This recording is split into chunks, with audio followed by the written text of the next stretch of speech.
Hello, I'm Chef Jeff Trombetta from Norwalk Community College, and today's lesson is Salsa Roja. Okay, right there. Okay, it's a red sauce and slightly piquant, a little hot, and that's the real lesson.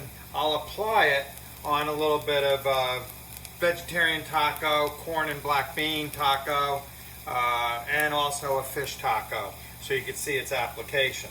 It's an excellent sauce, and as you can see, I have onions sauteing, okay? And it's important that you saute them first, because you want to get rid of the bad flavors, the bitter flavors, the acidic flavors, and you want to concentrate the natural sweetness of the onion. And you can even put a little color on this since it's a red sauce, if so be it. You don't have to, but you should at least cook it till translucent. You probably hear that term all the time, and it means that you can't really see through the onion, but it's somewhat transparent, translucent, right? It's not like a solid white. I have a mixture of red onions and white onions. Why? Because that's what I happen to have, right? And so no big deal. It doesn't make that much of a difference. I think the red onion's a little sweeter, not quite as pungent, and the white onion is, or the Spanish onion is really what it is just a little bit more sulfuric.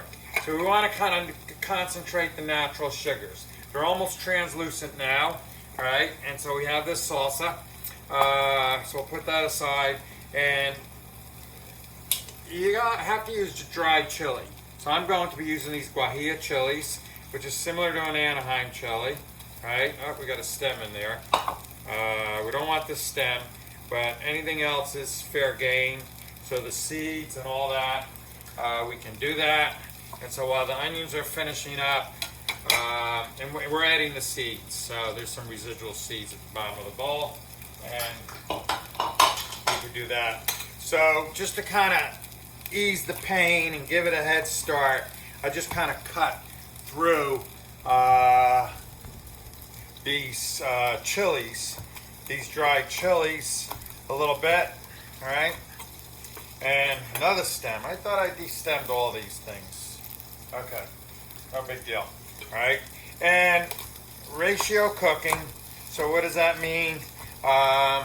Generally equal parts chilies and tomatoes. Okay, I use all the tomatoes that I have, and it seems to be a little bit more than the amount of dried chilies. So I'm going to supplement with some pickled jalapeno. That'll make it nice and spicy anyway.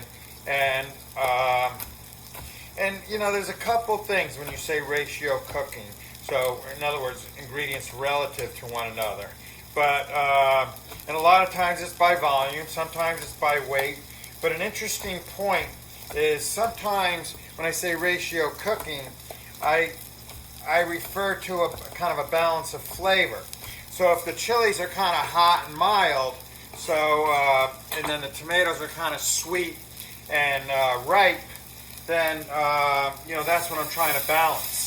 So even though I have a little bit more tomatoes by volume than the chilies, just the fact that they have a real pronounced flavor. These are not hot chilies. The jalapenos that I pickled myself, they are a little spicy, and they're roasted. You can see some charring on there, and then I pickled them 2/3 vinegar, 1/3 white wine, and salt and a little bit of sugar. And that's it. Oh, I have some annatto seed in there.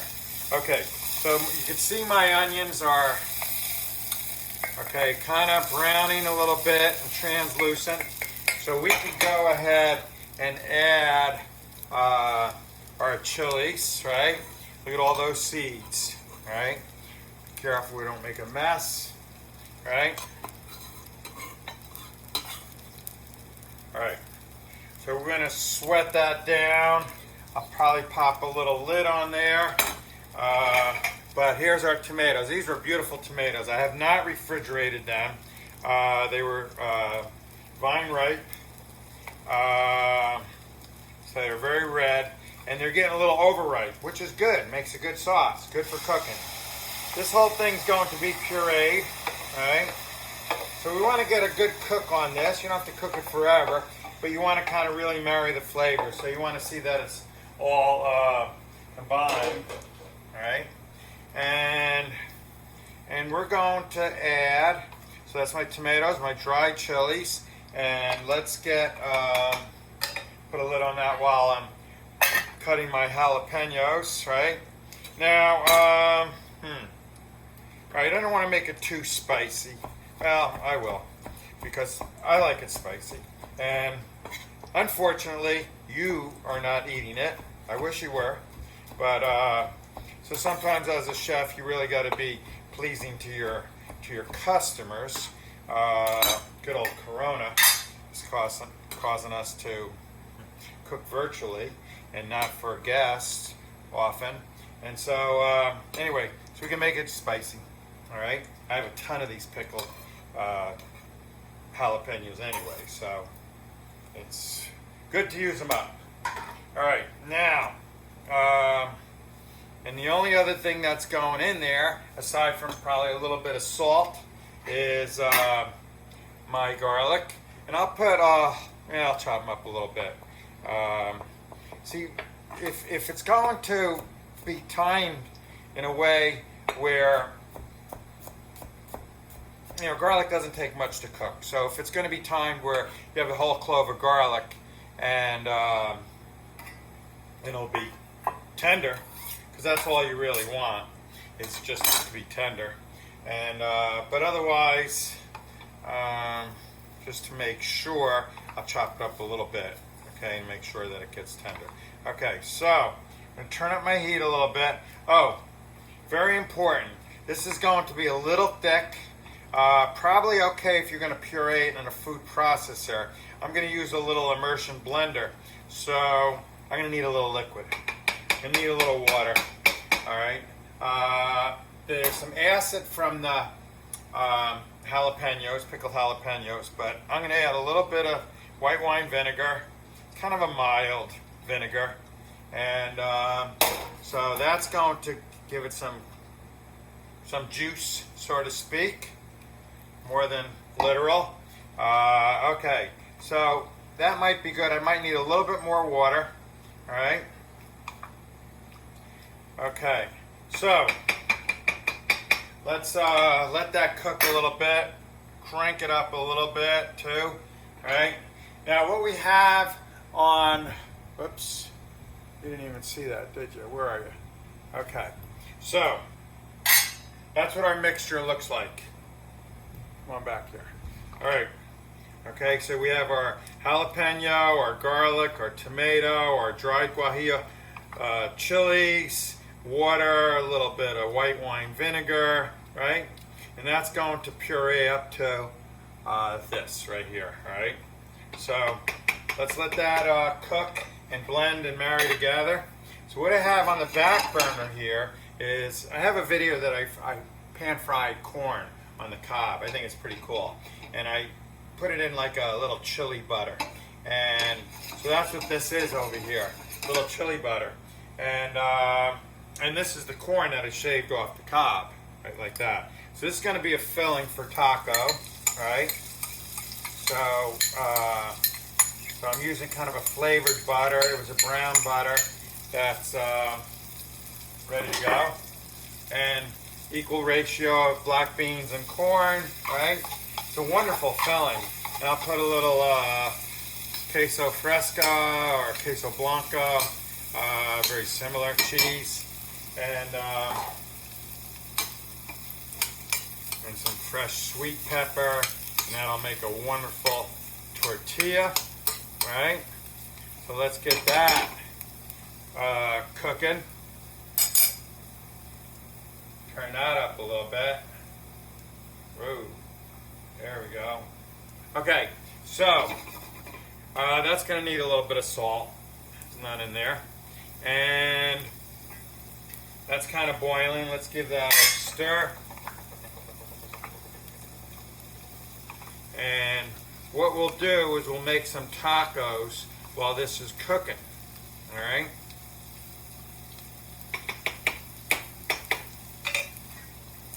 And so I'm going to heat up some tortillas. Okay, on this burner, you can barely see it. Oh man, that's too much of a camera adjustment. You know what I'll do? I'll move this over,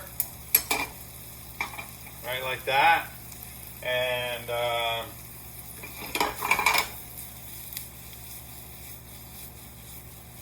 all right, give a good toss on them. All right, now our tortillas, what we're going to do is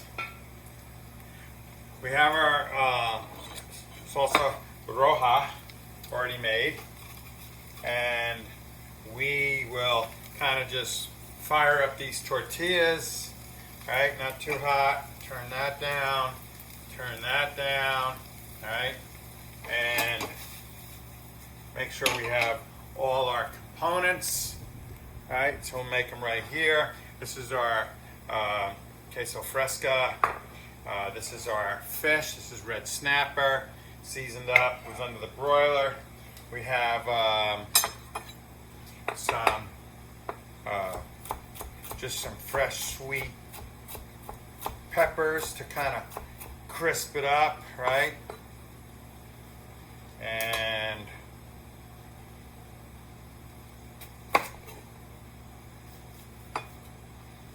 even have a little bit of lettuce. Alright, so these are these mini sweet peppers. They come in a bag, yellow and orange, and they're pretty cool. They're inexpensive. Alright, okay, so we got that. We got all the players. Food. Don't overcook that. Okay, that'll work. Now, let's take our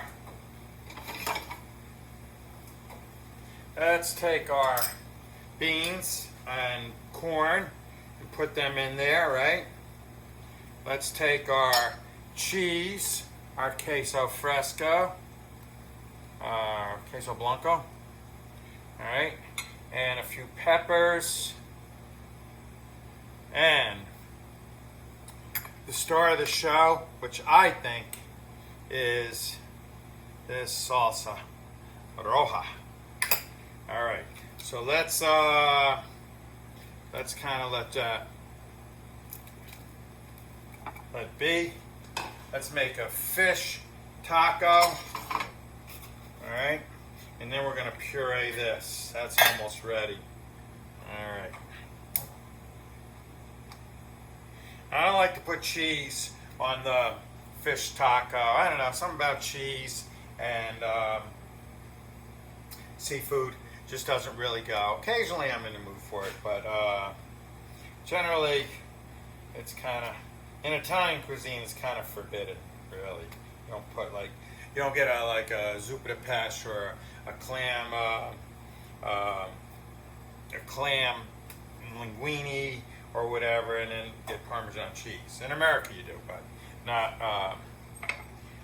in Italy. Okay, so anyway, here we go.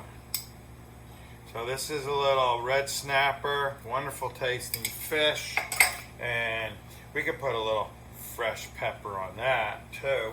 And we're gonna put a little of this salsa roja. These are delicious. They are really delicious. And you know what we're gonna do on that? We're gonna put this artisanal red leaf lettuce on that one. All right, generous amount. So that's that one, and let's make another one. All right, and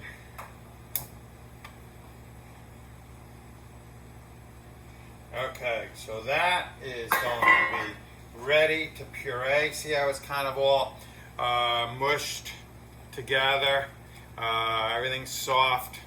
The dried chilies are soft. Actually, tomatoes feel a little firm.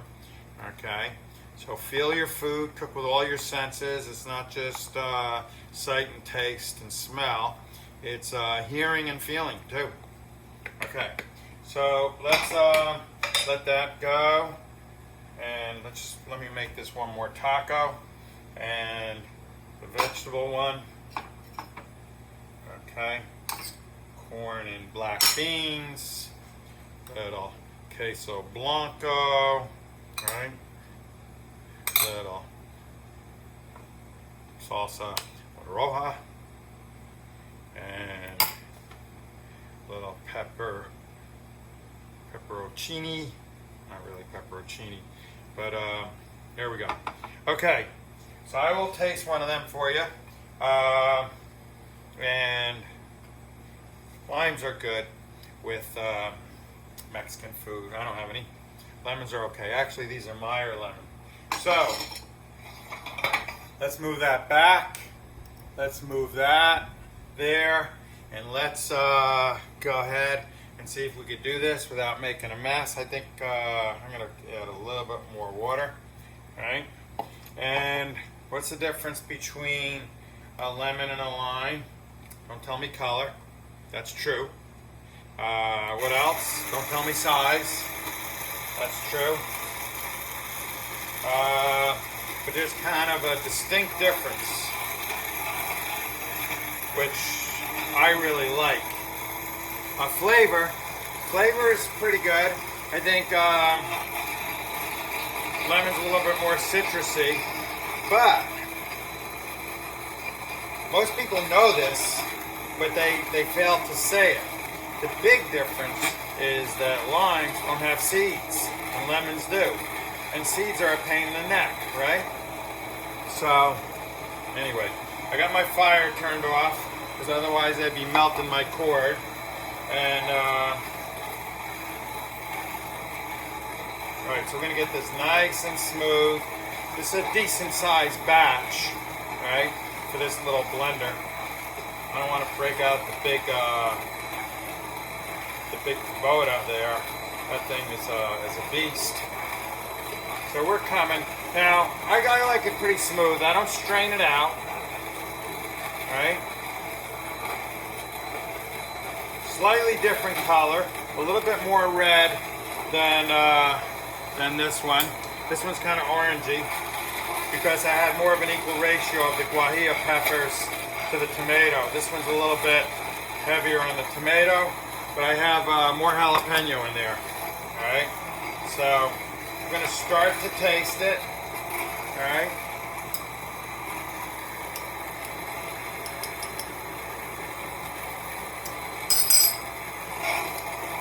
Absolutely delicious. I'm liking it. Get a little kosher salt in there. Kosher salt, you can feel the heavier crystal. So by volume, it's not as strong as regular table salt, right? It's actually, by weight, it takes up 2 times the volume. So anyway, you can see that. Whoa. Okay, you can see that. And let's see what we got here. Perfect amount of salt. And let's take a bite of these tacos. And I gotta bite the vegetarian. I'll bite them both. All right.